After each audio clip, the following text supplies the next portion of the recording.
Hello, everyone. Welcome to Small Biz Tips. Guys, I was in Austin, Texas, South by Southwest, watching this talk, and I happened to sit across this guy, and we just started a conversation. And I'm like, wow, that's pretty cool. I don't know much about that topic. And I decided, you know what? It'll be a great topic to talk about in the show. Ron, what's up, man? Jay, how's it going? Good to see you. Good, man. Good. Excited. So to get the ball rolling, before we start talking about what you got going on, who is Ron? Uh, I'm just a guy. I started off 12 years in the military and decided that needed to do something else. Ended up in the construction world and thought I could figure out a way to do things a little bit better than the companies I was working for. So I ended up starting my own business and loving the entrepreneur lifestyle as a result. Nice, nice. Well, first, thanks for your service, man. Sure. You Pleasure. know, let's talk about you when you said you were working for someone and you figured you could do it a little bit better. Not everybody think like that, right? So what did you see that said, you know what, I can do this a little bit better. Maybe I should start my own business. Well, I think we all have a little bit of that frustration that comes from working for other people. What I learned about myself is that I am a terrible employee and didn't really embrace my company mission. But it's small things like, uh, I want to. Is there an incentive for me to go and do more than I'm doing now? Like, if I Mm. can bring more clients in, is there any benefit that comes my way? And the answer was no. It's like, well, if I ever start my own business, then that's something I'm certainly going to add in that regard. Or working for a company and putting 40 hours a week or being paid 40 hours a week and actually working 80, that's it's Mm. not something that makes a lot of sense. If I ever have my own company, I'm going to do things differently. So taking those types of lessons that I kind of came along the way and actually getting an opportunity to do so and saying Mm. I actually have an opportunity to make change and do something different. I love it. I love it. So tell us more about, Perry construction management. What exactly is construction management? Because construction world is huge, right? There's Yeah. so many verticals, but what exactly you guys do? Right. So there's different ways to kind of deliver a construction project. Most people are familiar with hiring a general contractor, which is hiring one person to come in who hires all the subcontractors, and that's just that one person that kind of represents everything along the way. A construction manager is more of an advisor to the owner. So like a project owner will instead will hire the contractors directly, but the construction manager will be their agent to manage all those different components for them, kind of protect their interests a little bit. Gotcha. And I noticed you guys work with some Fortune 500 companies, government contract. Well, how did those relationships start? Like, was it like people you already know, or how did you end up even getting these type of projects?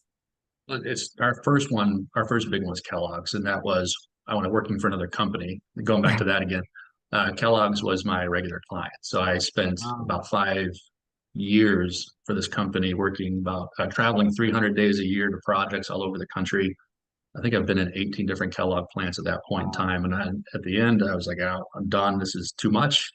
There's got to be a better way. So I quit that, but Kellogg's kept calling the different locations. We're like, we don't really care about the company you work for. We want you to come back. And Oh, so, wow. over a period of time, we figured out how to do that. And they actually asked me if I'd be interested in starting my own company. So it was weird to have, a large company like Kellogg's ask you to start a business and then be convinced to do so. And I love it. it's been fantastic. It's been very grateful for their belief in me and the opportunity to continue to serve them as one of our largest clients. And yeah, it's been one heck of a journey ever since. Wow.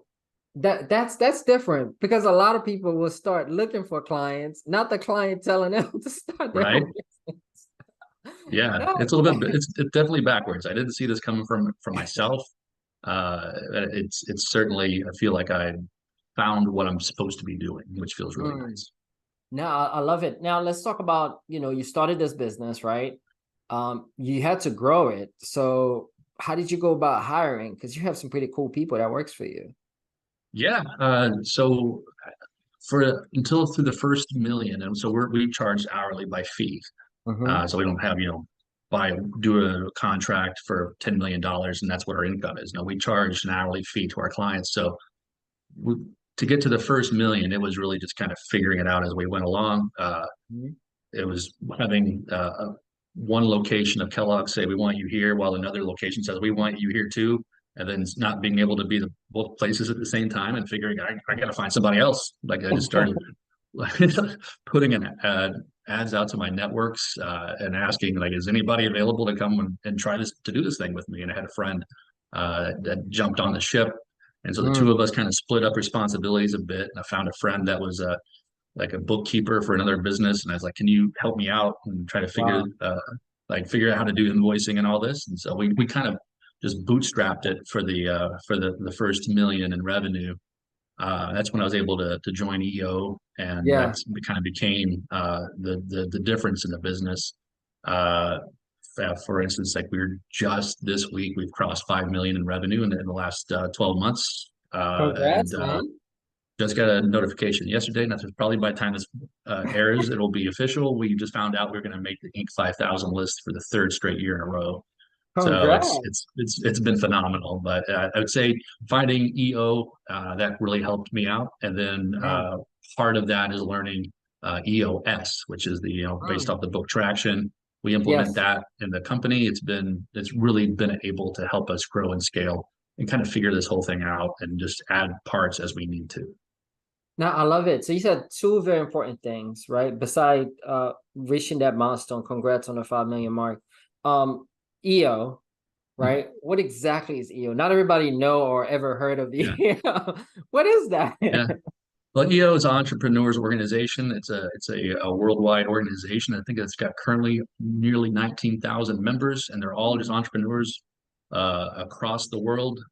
It's a peer group, really, is what it is. So Yeah. there's minimum thresholds depending on your location. I think usually it's roughly you have to scale your business up to 1 million to get Yep. to the entry level, and then that's kind of where it starts in terms of requirements. But from there, it's like having a peer group where you can just be yourself with individuals. You can share your challenges. You have almost like a mastermind in some ways, but also opportunities for learning, networking, growing your leadership responsibilities. Uh, yeah, and then attending world class conferences that just bring a lot of learning into place. Like we just back in April, we were in South Africa listening to like Nice. Nelson Mandela's granddaughter speak on his journey. And so it's Oh just wow. crazy opportunities that kind of come from this. And it really is, if you think about being an entrepreneur and you have a milestone, like, hey, we just crossed 5 million, you go to your high school friends and you tell them that, are like, well, you know, yeah, congratulations. I'm still working my job. But in the entrepreneur community, you're like, everyone's excited for you. Yeah. Like, congratulations, that's awesome. And so we celebrate wins together. And so it's about finding that right group of people that Mhm. can support you and be there for you when you truly need it. No, I love it. This is awesome. Congratulations. Sure. Now I want to go a bit further. You mentioned a book, The Attraction, right? Oh yeah, And the DRS program. Tell us more about that because I think it's amazing. I learned oh yeah. about it a few years back when I was growing my business before I exited. Tell me about how that piece. How did you learn about Traction and EOS, and what are some of the 2 or 3 lessons you learned from it that help your Sure. business scale? Yeah, a lot of it. Gina Wickman's the author. The big picture is if you start with like a 10-year goal, your BHAG, your big, hairy, audacious goal, and then once you can visualize a 10-year goal, the EOS allows you to translate that down to a 3-year picture, to a 1-year plan, to a quarterly set of objectives you're looking to accomplish, down to weekly metrics that every person in the company has one that contributes to the overall success. So we're measuring weekly to make sure we're on track to get to where we want to be in 10 years. I think probably the biggest benefits for EOS have been from us is I would say that the people aspect of it. It's based off Mm, the book Jim Collins. Jim Collins, Good to Great, has yes, good to referenced quite a say. bit. Yeah, right person, right seat, getting the right people in the company so that you don't have to push people to kind of go. You're the right people in the company, then everybody likes to be there. We work together to accomplish goals, and together we move the needle for the company forward. And so there's like for me, like when I was an employee, I would have been not a wrong person for most seats just because of my attitude and how I approach things. Uh, but now that I have a team of people that work me, It's Yeah, fantastic and working together. So it doesn't really feel like we're going to the office to have to go and do things. We get to do it together. So yeah, I it's love pretty it. cool. Now, Yeah. this is pretty. I think it's something that it goes back right to people and culture. It's do you have the right Yeah. people? And are you building the right culture in the Yeah. organization? Because if you don't have that, then it's going to be very hard for anybody to follow the leadership that you have set up. So Yeah. I'm curious, what's next for you guys, right? Because you hitting those milestones. Is it 10 million, 20 million? Like what Yeah. does that look like for you right now? Well, so our goal for the year is 5.5. We're on track to get there. So we'll be completing a 3-year cycle next year for our 3-year picture. Our goal there is 8.5, and so we're on track to get to there. So we've been just providing construction management services to our clients, and we're looking at increasing our offerings. Mm, So this quarter, we just had our quarterly planning session in the company, talking about what our goals are for the next 90 days to create our yeah. 90-day sprint. And we're focusing on developing our PM program and then really getting razor sharp on our process inside the company. So everybody knows exactly what they need to be doing and when. And once that's aligned, that's gives us a very strong. We use the strong foundation is our method of providing things. So we talk about strong foundations a lot. So if we can create that strong foundation and process, that allows us to add a PM program and then look at other opportunities to include building What's an a engineering PM? program as well. What's a PM? Some people might not know what that is. Oh, I'm sorry, project manager. Yeah, Gotcha. So, from my understanding, right, the construction business, talent is very, very hard to find great talent. In the beginning where you reach out to friends, how do you do it now? well, I can definitely say we have a proprietary way of doing that. We've actually built our own platform for Oh, onboarding individuals. So it's a secondary business that I don't want to go into too much detail now because gotcha. we've built a platform that we use to find the best talent. And this is actually the other part of our goal this quarter is to spin this off into a SaaS platform and Nice. to create a subscription model for HR companies. I'm That's very excited awesome. about what that brings, but it's not ready to talk about yet. But we found a way to kind of mine talent from across the country and make it available, and then really kind of dial into who specifically is our best fit. I love it. I can't wait to bring you back to Yeah, hear about that. Okay, yeah. so to kind of wrap things up, right? What is that small biz tips you would share with maybe any entrepreneurs who maybe they're looking to buy a construction business or are starting one? Like, what is that one thing you think that can benefit and help them go to that level that you are now? Well, there's several. I think probably to start off, and probably the biggest hang up most individuals get before they kind of get into that entrepreneurial role is certainty, which certainty is never going to come. Mm, Uh, it kind of comes into just figuring out what your holdups are, okay. and just write out a list of questions like, why won't I do this? What's holding me up right now?